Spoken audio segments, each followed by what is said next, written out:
Thank you for joining the Friday edition of Journalist Hangout. I'm Ayodele Uzubakun. Today on the program, former Vice President Atiku Abubakar finally quit the All Progressive Congress after months of speculation. I'll be hanging out with Babajide Kolade Otitoju and Ismail Omikpidon. So if you are ready, let this hangout start now.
Welcome back.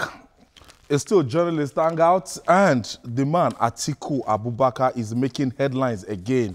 He just quitted the All Progressive Congress by writing a formal letter this morning. I got to know about his political sojourn from 1992 when he was a member of the Social Democratic Party, and from there he became the governor of Adamawa State in 1999 after he was seconded to the villa by President Olusegun Obasanjo as the vice president. Between 1999 to 2007, he was actually the vice president of the Federal Republic of Nigeria. He jumped to the All Progressive Congress, the Action Congress that time, to run as the candidate of the Action Congress in 2007. In 2011, this same man moved to the People's Democratic Party to slug it out with then President Goodluck Ebele Jonathan. And in 2015, he jumped back to the All Progressive Congress. He joined the All Progressive Congress, a new party that time, and he ran against this incumbent president, that is President Muhammadu Buhari.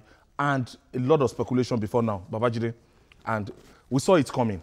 You came back from Adamawa 2 weeks ago, and although it didn't make headlines in the papers, by the time you told me that, look at what is happening in PDP Adamawa, and this is what we envisage. And you mentioned Dr. Ado. Was it Dr. Ado? Dr. Ado. Okay. So give us a background to what actually culminated to the letter Atiku wrote today. Yes, I think that since Mama Taraba, Haja Al-Hassan, Jumai Al-Hassan, made that comment proclaiming her love and loyalty for Atiku, became very, very clear that Atiku's days in the APC were numbered.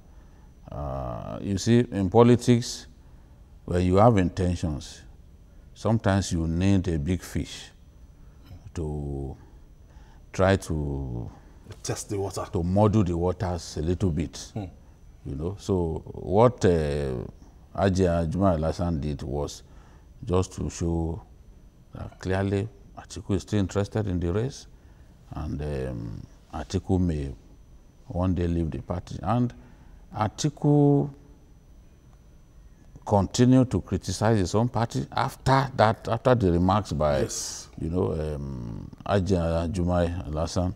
He continued to criticize the party. He talked about being sidelined and all that. He talked about spending money to using his influence, install the party. The party exploited his influence, and at the end of the day, he's not involved in decision making. The party is totally sidelined and all that. It was very clear that this man no longer saw his future in that party, and anybody who is very good at doing psychoanalysis of people would be able to accurately predict Atiku's next move, because Atiku's disposition is extremely predictable. I knew when I was in Adamawa State a few weeks back, I knew Atiku would join the APC. And I mean the PDP. And you know, I've been talking about the two of them, Kwankwaso and Atiku. Because I've had a few friends who will tell me, no, Kwankwaso is going nowhere. A few psychophants on Facebook and other places saying, no, Kwankwaso is going nowhere. He's a loyal party man, he's this and that. But people talk like that because they are ignorant of some of the undercurrents that it has pleased God to let some of us have access to. So you can say, shout on the rooftops that, oh, this is a good party man, he will never leave. That is because you are limited in terms of some of what, your knowledge is limited in terms of some of what they are planning. For example, some of these people that we are talking about are even actively involved in planning some of the PDP's next moves. Maybe we'll get to see the video, I mean, the day Mama Taraba, our program on Mama Taraba, maybe our people will get a chance to see it again, and some of the predictions that we made that will come to pass. No doubt about it, those predictions will come to pass because these people are planning, some of them are working. I said it as some APC members are working with the PDP already. If you meet with big Nigerians, governors and the rest of them, whether they are in different parties or not, you will know people who are moving from one party to another, talking, trying to get this one to support him. You know, people in APC are talking to governors in the PDP and begging for support. And yet people will sit back and say, oh, these guys are very good party men, they are loyal party men, they are going nowhere. By the time they choose to go somewhere, or they finish, you will now say, oh, so these people, so I trusted this one for nothing. Ismail, did this come to you as a surprise? No, not at all. I say so because if you follow the Nigerian politics very well, like my elder brother Babajide said, there are some of these politicians that you can predict adequately what their next moves are likely to be. For example, with Vice President Atiku, the speculations had been on for a very long time that he was going to move, he was going to do this. And if you recall, even before Mama Taraba came up to say what she said, Atiku had been consistent in hitting the APC. Restructuring, he may not be the one who started, but at least he brought it to the fore. As far as he championed, he started during the launch of Chido Noma's book. You know, we are all Biafran. I think that was where it started. Yeah, that's where it started. Now, about before the non-elective convention of the PDP, I got information that Atiku was going to move to PDP because most of his men were actively involved in the planning and execution of that convention. And all those whom I spoke with, all the things they told me will happen were not happening. First was that the Adamawa caretaker committee will be dissolved so that Atiku's men will take charge of the party. Which happened and by the time that non-elective convention. By the time that caretaker committee in Adamawa State was dissolved, the chairman, the secretary, all those who emerged as party executives became Atiku's men. That was why Umar Ado was shouting. I can tell you now, the chairman, the APC chairman in Jada is now the PDP chairman in Jada. You know, now about a week ago, while I was in Abuja, I had privilege of having insight into the timeline. And I took between Sunday and Wednesday to cross-check most of those facts. And by Wednesday, I reported the story in The Sun, which was published yesterday, that Atiku was going to dump the party today and may likely move to PDP and formally declare for the party before the convention. Some of our colleagues, you know, were like, where did you get this one from? So by this morning, when his letter started flying all over the social media. A lot of people were now calling me, but this is your story. And as Ismail said earlier, Judy Otitoju said earlier too, that most of these things, we've actually predicted it on Journalist Hangout. We might not have given you a timeline, but we told you that this is going to happen. And just, I want to take you back to our previous edition so that you understand what we're saying better. You see, Atiku and Kwankwaso, they are still in the APC. But I'll be really shocked if they remain in the APC up to the 2019 election. Both of them are interested in Mr. President's seat. What has happened in Adamawa, you know, when Atiku wants to leave a party, he first allows his people to leave. Advanced party. Yes, they first leave. Now, Atiku said APC is his last bus stop. But you can see that he's not happy. He's talked about the fact that he made money available for the campaign, but they sidelined him.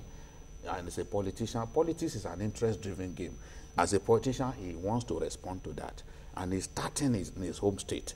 What has happened is that, according to those guys, because they know themselves, Atiku has started from his home state, and the people have seen clearly that this is his plan, yeah, with the structures of the party hijacked in his state.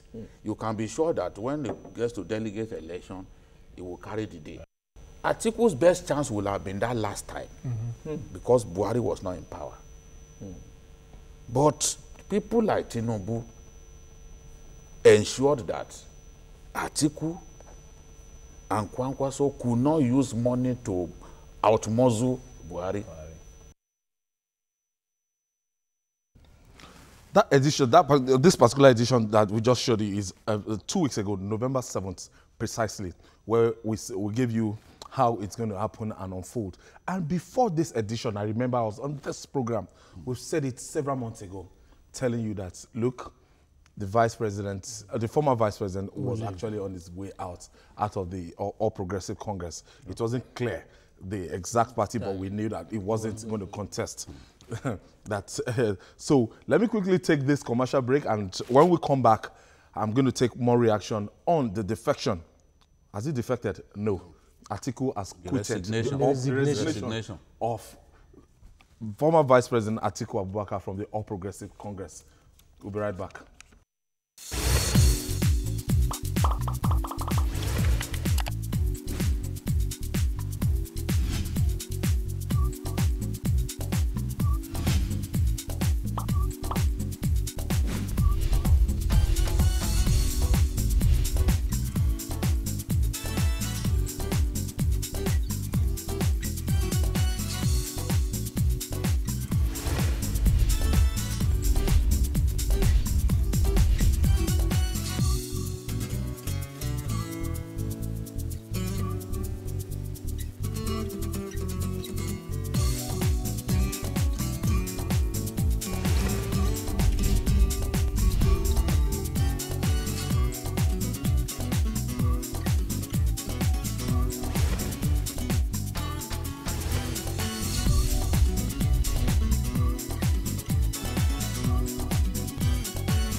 Welcome back. If you're just joining us, this is Journalist Hangout, and we are reaching you from Lagos, Nigeria, here in Television Continental.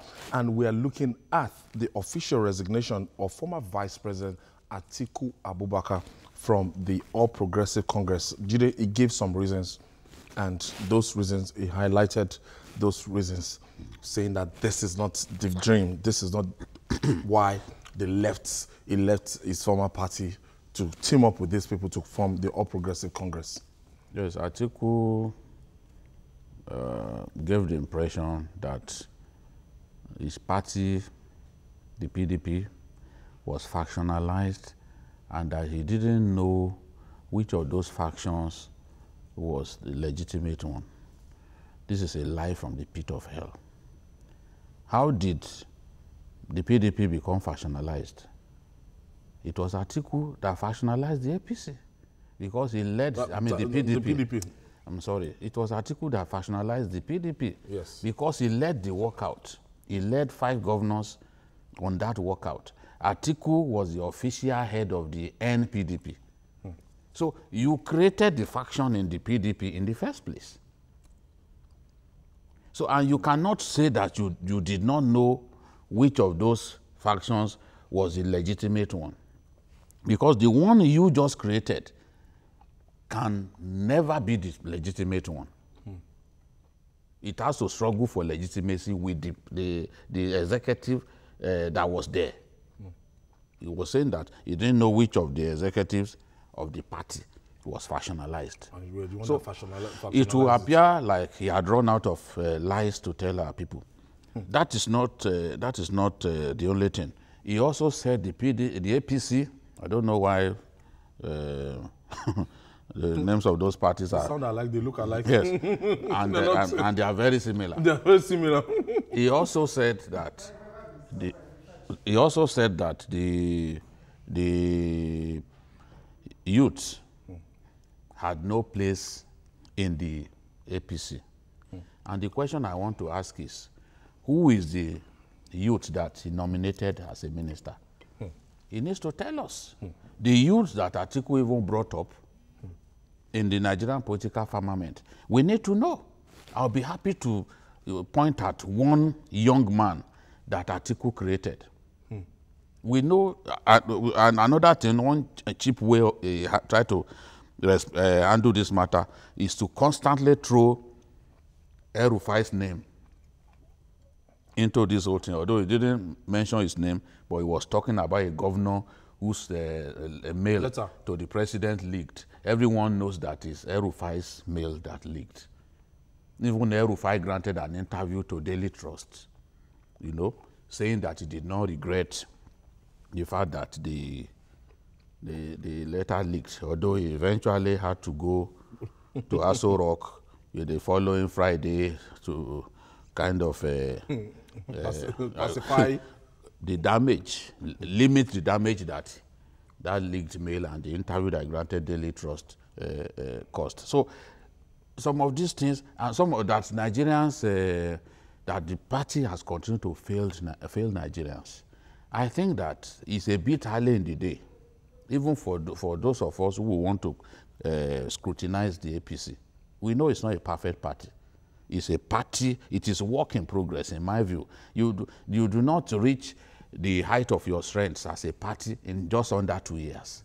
So someone like Atiku, with all the years of experience as a nomadic politician, cannot say that he does not know there must be a reason to leave the party. It takes years to build a virile party. It takes years. A party that will be very strong, it takes years to build it because people of different tendencies come together to form a party. Why he is unprepared to be patient with his own party is what I wish to understand. But of course, he must find a reason. And I sympathize with him, really. You know, as I said some time ago, Atiku's case is that of a lost opportunity. Because when he had Obasanjo by the jugular, he didn't take his chance. And in politics, once you've lost your best chance, you can never bounce back. You can never bounce back. I do not see how he can win the presidency again. I do not see the best chance is gone. Even within his home state, there will be a groundswell of opposition against him, as we have seen with those people protesting his imminent return to the PDP. He condemned the APC, and he was saying, you know, this is a party, the regime of draconian clampdown. He condemned the way the APC have been operating, that this government has operated in the last 2 years. Well, my take on Atiku's position is that if you look at some of the reasons he gave, if we want to be sincere with ourselves, we could see APC exhibiting some of those things. For example, the Atiku group left PDP because they felt that there was no internal democracy within PDP. Now let us also ask ourselves, in the last 2 years that APC has been in government, how much of internal democracy have they tried to, entrench.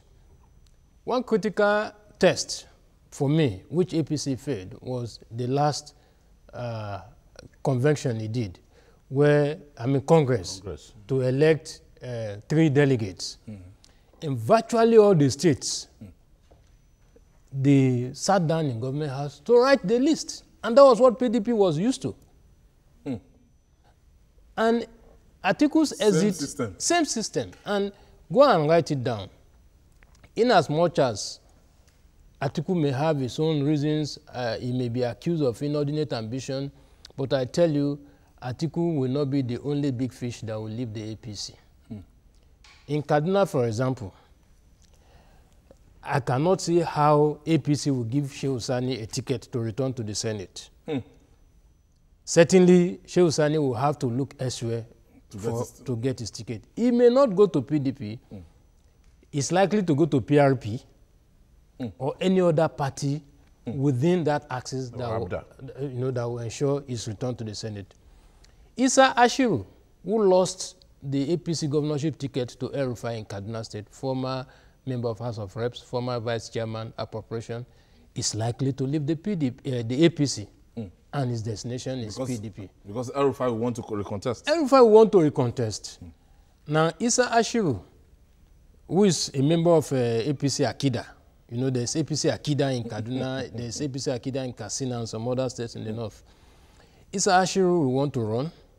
Suleiman Unkui may likely run, the current senator representing Kaduna North. And as we speak, the El-Rufai camp are already grooming somebody to take over a seat as a senator. So all these people will eventually, but whether the reason they are giving for leaving is right or not, I will also urge the APC to look inwards and see how they can address some of the internal problems there are. Because as we speak presently, if you conduct an election, the current APC national chairman will not win the majority ballot. Yeah. Well, he will not win the majority ballot. So what is he still doing?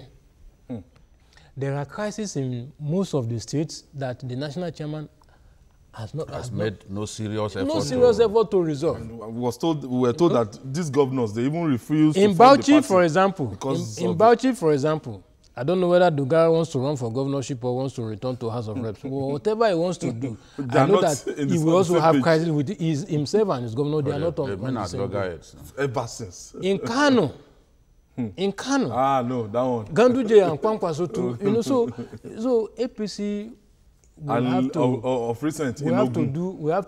We also have APC. The governor is even. The governor is determining who is a native, who is not a native, who is Atohunrewa, who is not Atohunrewa. And unfortunately, what the governor is calling Tekobo, also benefited him from Oshoba. Down to him. Virtually all of them who ran for governorship in Ogun State came from Lagos. That's the fact. It should come. How many of them set up businesses in Abeokuta or anywhere in Ogun State? They were all living, even during the campaign. Amosun's first attempt, he leaves his house in GRA to go to Ogun State to campaign. So when they talk about Tekobo, I don't know. Where that one is from. All of them they are Tekobo. But you see, the truth about it is that I know that Yayi will run in Ogun State. Most likely, he's not going to get the APC ticket. So he too is likely going to move from APC. All right. Let me quickly take this breather. When we come back with this Cosmo, it's still Journalist Hangout. I think we are dedicating this edition to the exits of the former Vice President Atiku Abubakar from the All Progressive Congress. So we have just the whole hour to actually trash out this particular issue. Please stay with us.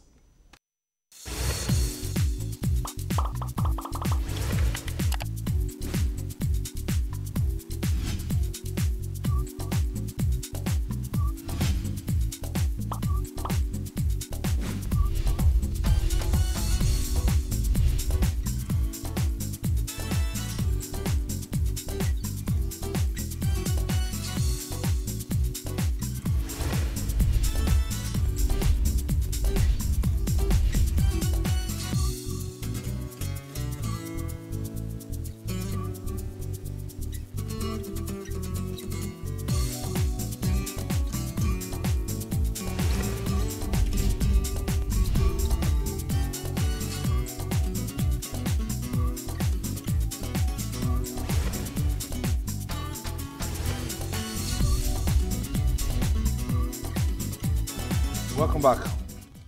Babajide, it might not be the wish, of Atiku Abubakar to, plates like this, to always crisscross, live. Let me take you down to 2007, when Atiku had all this, because of what happened in 2003, he had all this hope and everything that he will be able to get the ticket of the People's Democratic Party. And from all indication at that time, Obasanjo wasn't disposed to, giving him the ticket of the PDP. Yeah. So he was forced out of the PDP. He was frustrated out of PDP, if you remember that time, Jide. Yeah. You see, somehow Obasanjo came to the conclusion that Atiku had betrayed him. And in fairness to Obasanjo, in January 1999, on national television, he asked Atiku, will you be loyal? Will you be loyal? He asked him. Yes. I was watching. He asked him, will you be loyal? It's like he was in two minds whether to take Atiku or not. And he asked him, will you be loyal? And Atiku promised him loyalty. But something happened in the first quarter of 2002, when the Galinaba-led House of Reps made an effort to impeach Obasanjo. Obasanjo has traveled to Southeast Asia, and in his absence, signatures were being collected and money was given to them. Some of the people around Atiku leaked the fact to Obasanjo that Atiku was the one who gave Galinaba money to impeach Obasanjo. But when Obasanjo confronted Atiku, Atiku said, look, Galinaba was complaining about a funding gap for the House of Reps, and he just decided to assist them, that he didn't bring out money to impeach his boss. But Obasanjo was not going to believe that.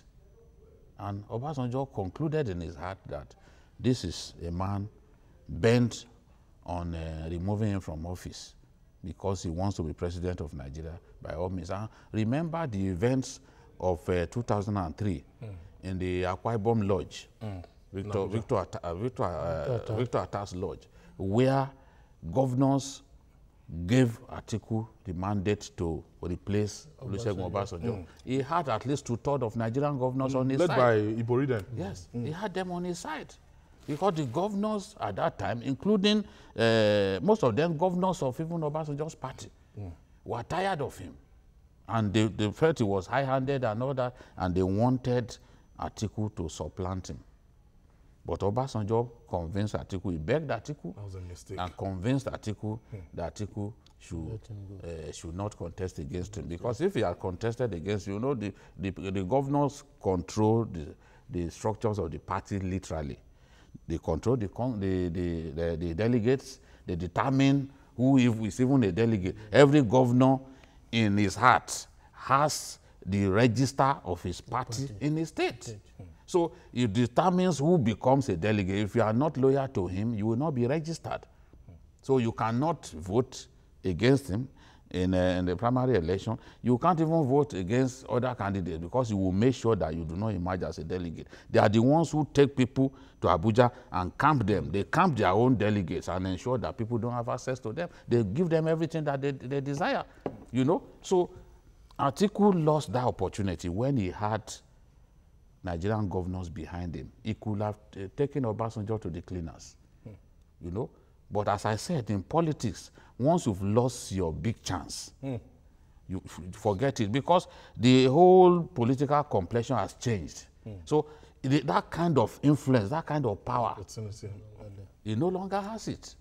Even when he went to another party to realize his ambition, when Obasanjo tried to stop him, he could see that influence that he had in 2003 was gone.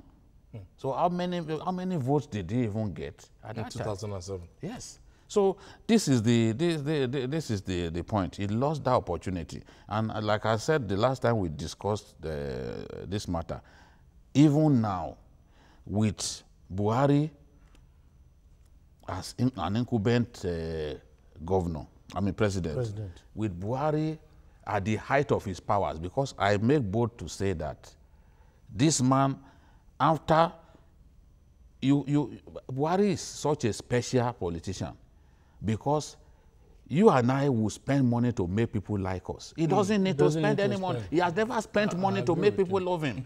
And or to maintain any structure. No. Once, it's just his name. Do you know how you know a politician is popular in northern Nigeria? All these Keke Marwa, they stick portraits. Yes, that's true. Buhari remains number one. After Buhari, you have the former head of state, Murtala, in terms of the number of those portraits on Keke Marwas, and Okadas. After after Murtala, then we are beginning to have Kwankwaso now, because Kwankwaso sees that as an opportunity to have visibility. So Kwankwaso portrait too is beginning to materialize on Okadas and Keke Marwa. So Buhari does not have to give people money. They see him as the truthful one, and he remains extremely popular. Okay. Anyone who doubts that should try to get into a contest. Okay, Jide, let's quickly take Dr. Ado. Dr. Ado is calling us from Adamawa State. Thank you for joining us. Yes, thank you very much. The former vice president just joined your party. What will be your reaction? Or just resigned from the All Progressive Congress? And it's likely to end up in your party. Already Dayo Adeyeye is saying that he's welcome. Are you excited about the possible link-up with Atiku? As I have said, in different fora, the vice president said he did not leave the party, APC, but now he has left APC. And first, we have to look at the rationale he gave in leaving the APC. According to him, he left the APC because the APC is sinking, because the APC government has not been using youth, and because he said the governor of a state, obviously of Kaduna State, had accused the presidency of abandoning the government, that is the president, of abandoning him and then Bola Tinubu. This is the reasons why he gave for leaving the APC.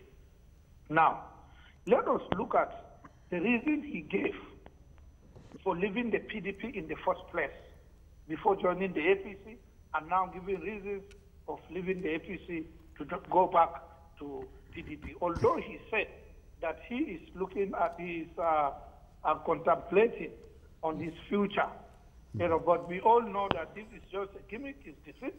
He has already finished all arrangements to go back to PDP. The PDP so-called executives in Adamawa have all mobilized at the airport to receive him, and they are waiting for him to go and just register. Today? Now. Register tomorrow. Tomorrow. Yes. Now, he said that he left PDP before because PDP was factionalized, that they did not know which faction to belong to, which faction is legitimate. For God's sake, that is not right. Because as I'm talking to you, I rode in the same convoy, in his same car with him from his house to the convention square, Eagle Square, on the 31st of August during the special convention. We agreed with him, or at least I told him, and he told me he has agreed that he will not leave the PDP, and I gave him a position paper for which legal action was needed to challenge Jonathan's eligibility in court, and he will remain in PDP and fight the court matter. But when we got to the Eagle Square, what happened? He left us at the Eagle Square, carried those who wanted to follow him, and they went to Yaradua Square, Yaradua Center, where they formed a new PDP. You went and formed a new party, a new PDP, with a new leadership. Yet you are saying that the PDP was factionalized, you didn't know where to belong. How can somebody talk like that? You abandoned an ESCO and went and formed a new ESCO, and then now you are talking as if you did not even know people just form these various escorts and you are an innocent person in it. That is deceit. Atiku ought to grow beyond that, and he did not. So that is one. Now, he will join the PDP. The moment he joins the PDP, he would want to cause problem because he will not even emerge if they will do option A4 as the basis for primaries. I can assure you, he will not emerge in his ward. He will not emerge in his local government, and he will not emerge in Adamawa State. That I can guarantee. But if you people think, it's a good thing that happens to the party, well, I want to thank you. But we, the insiders, we know the truth. Dr. Umar Ado, I want to thank you. I think he was Umar a close Ado. aid of... Umar Ado was Atiku's essay strategy when he worked with Obasanjo. So he knows Atiku inside out. He's Atiku's cousin. Atiku grew up in his dad's house. So if there's anyone, Atiku used to take him to school. Atiku used to take him to school. You know, like a big uncle taking you to school. So he knows Atiku very well. Inside out. And having served as his essay strategy, you know, you give that kind of position to someone extremely close to you. So where's his loyalty? Where's Umar Ado's loyalty? No, they fell apart. Umar left Atiku a long time ago. They fell apart. Immediately after that 2013 special convention, which Umar was talking about, I think that was when they parted ways. They parted ways since Obasanjo days. Yes. He resigned. Yeah, he resigned. But as essay in spite strategy. of the fact that he resigned, they were still doing things together. You know, but clearly from 2013, he took a different position from that of, Vice President Atiku. And like he said, he said something that Atiku was not likely going to pick the ticket. I share his view. We are building up. I share his concern. We are building up. I share his Now, concern. Jide took us to 27. Let's go to 2011. This same man, he left the Action Congress, where the Southwest Alliance with the Bola Tinubus of this world, he left them and went back to the People's Democratic Party. So thinking that he could pick the ticket of the People's Democratic Party at the expense of the incumbent. Jonathan. Well, if you remember that convention, yeah, I remember. in Abuja. You see, the thing is this. I sometimes I wonder if those who advise some of these big men, they see some of the things those of us who are small will see. In 2007, there was no way Atiku could have won that election. Don't forget there was a long legal battle to say whether he was even eligible to run or not. To put his name on the ballot paper. And his name came on the ballot paper barely 48 hours or so to the election. Supreme Court. And I was already in Adamawa because I monitored Adamawa election. I monitored election from Adamawa that year. And I was telling some of our colleagues, I said, if I were Atiku, that I will come out and thank Nigerians for their support and tell them that this battle was for democracy, not for personal self. And then go back and prepare for 2000. Yes, I'm prepared for 2000. Yes, I'm prepared for 2011 because there was no obstacles were already placed on his path. So there was no way he could have won that. So if I were him, I wouldn't have run. Now the Action Congress that he ran under. Now he ran for that election. He ran for that election, and after he lost, he went to court. Now his anger was that while he was in court, the major chieftains of the party abandoned him. Action Congress. Yes, Action Congress. So it was because he felt he was abandoned. And don't also forget that before that election, he was supposed to run with Asiwaju Bola Ahmed Tinubu. Okay. At least I knew there was that arrangement. But suddenly he came up with Ben Obi as his running mate. Okay. Okay. For whatever reasons, maybe religious. I wouldn't know. So certainly, if I were in Asiwaju's shoes too, I would also be angry. Whatever thing you want to do, haven't started the journey together, you should take me into confidence. So I'm sure based on that, he left. Now, when he now returned to PDP, don't forget that before the 2011 primaries of the PDP, there was this northern consensus. There was this Yes. group looking for a Bukola Saraki, northern Babangida, consensus candidate. Adam, Now, when that Led by Adam Chiroma. Chiroma. and if you remember very well, Sule Lamido said consistently that, look, who gave that group the legitimacy. the legitimacy to look for, that are they really thinking very well? That do they know the implication? Because once you bring up somebody, in quote, as a northern candidate, and the person is defeated at the primaries, do you know the implication? But nobody seems to be listening to, to Sule Lamido. And Atiku he emerged as the consensus candidate of the northern, group. Of a small northern group. And went into the primaries with Jonathan.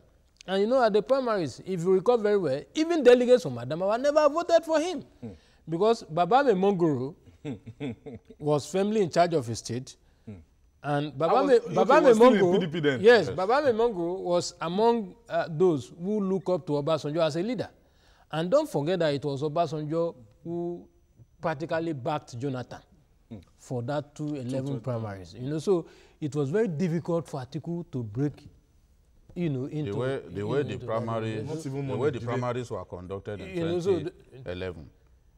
You will know who a particular state voted for. Yes. You will know. It was clear from most of the northern some of those states, parties, some of those delegates, once it became clear that the way the thing was structured, people will know whether you voted for the president or not. It was difficult for them to stick with even their original candidates. So Atiku went against federal might.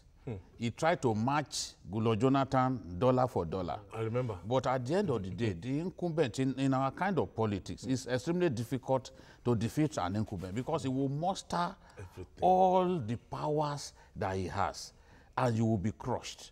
So that is what happened. But the thing is, if we let's even talk about the people that is going to join in the, because if he thinks that taking the PDP ticket will be a walk in the park for him. Let me quickly take this call. Sadiq is calling us from Abuja. Thank you for joining us, Sadiq. Thank you, sir. Good evening, sir. Yeah, go ahead with your contribution. My big uncle Jide, well done. Oh, no. God continue to guide. Amen. Please, there is this issue I want us to talk about. I know that this program is dedicated to Atiku issue. But back into some of the problems we're having in APC as a whole, in the national, we have a serious problem. Uncle Jide, I'm from the same state with him. I'm sure he's always the truth and nothing but the truth concerning Yahaya Bello. Do you know that the second reconciliation committee has been set up by this same John Oyegun? Up to now, he cannot reconcile Yahaya Bello and the old core politicians from Kogi State. Yes. That's another very big, serious problem that we are having in Kogi State up till now. Yahaya Bello doesn't want to respect the old politicians who worked with late out to that. He so much pretend to respect up till now. And the first committee, Yahaya Bello will pack our money, refuse to pay us. Me that I'm talking to, I'm supposed to be a teacher receiving salary under Yahaya Bello, but his clinical committee does not even recognize me. Okay, Sadiq, Don't worry. We are touching it one by one. Definitely, we get to the All Progressive Congress and the intra-party crisis within that party. Judy, you were talking about before I interrupted. Yes, because I'm saying that if he thinks that picking the is going to get it on a platter of gold to be a walk in the park, then it's mistaken. Well, there's one thing that I want to say as a historian.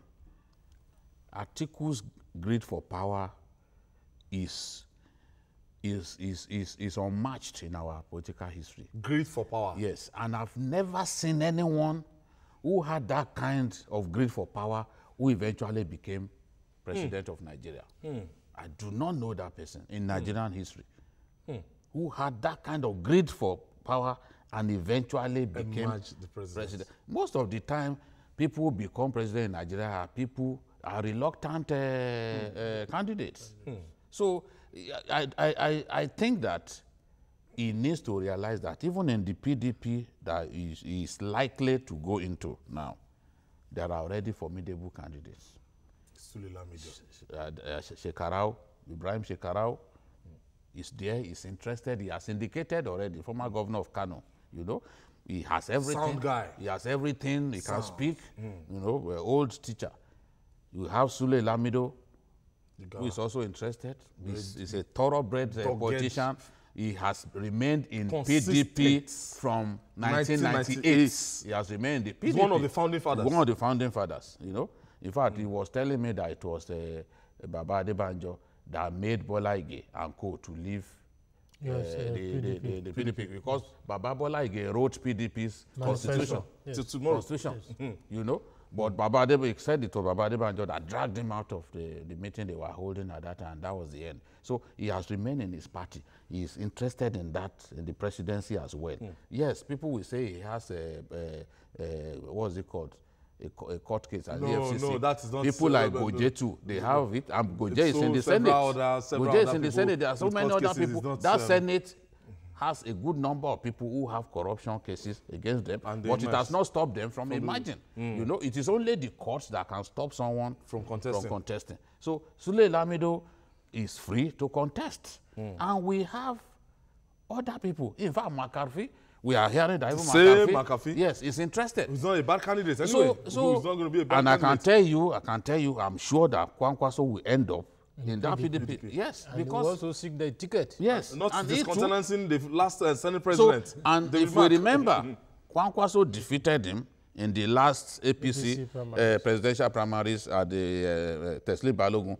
So I fancy Kwankwaso's chances of defeating him again if both of them contest for the same prize. So going to PDP does not mean Atiku will even get to face Buhari. Your final take on this? My final take on this, I want to speak now as Ismail Omipida, not as a journalist, but as a citizen of Nigeria. Having followed Atiku's track record over the years, if I have the position to advise him, if I'm in a position to advise him, and I have the privilege of sitting with him one-on-one, I will advise him not to seek to contest the presidency in 2019. Rather, if he believes that APC is not doing well, he should join forces with others to identify somebody to kick APC out. Not for him to say he wants to run. That is my candid advice. Candid advice. Indeed. Babajide. Well, word of advice for advise him. Advise him. If I'm to advise him, I will advise him not to waste his money. If the super tanker is in the race, I've not seen that person. Super tanker? If the super tanker is in the race. That is Muhammadu Buhari? Yes, I've not seen that person. And you can see that the super tanker is making amends. The people that we had not seen him with for quite some time, we are beginning to see him with those people, including the Lion of Bodilon. We are beginning to see him. So he's beginning to realize the value of some politicians that for some time he appeared to have ignored. So, and he needs these people when 2019 beckons. So if he has those people on his side, who is that politician in Nigeria who can defeat him? Wow. I've not seen that politician who can defeat him. I want to thank you, Ismail Omipida. Thank you for the kilishi anyway. You can see that our table is different. Today, I'm Babajide Kolade Otitoju. We do this every day. And regards to Atiku. Let's wish Atiku the best of luck. Yes, we wish him the best of luck. Anyway. The best of luck in something else, not in contesting. Thank God it's Friday, and that's why we call it a quit this week. Join us on Monday for another interesting episode of the program. You can watch the repeat broadcast tonight at 11 on all our platforms. That's DSTV 418, GoTV 45. You can also watch Journalist Hangout on, you can see on the screen on YouTube. That's youtube.com/TVC News Nigeria. Our feedback channel is Journalist Hangout at tvcnews.tv. I am Ayodele Ozubaku. Enjoy your weekend. See you on Monday.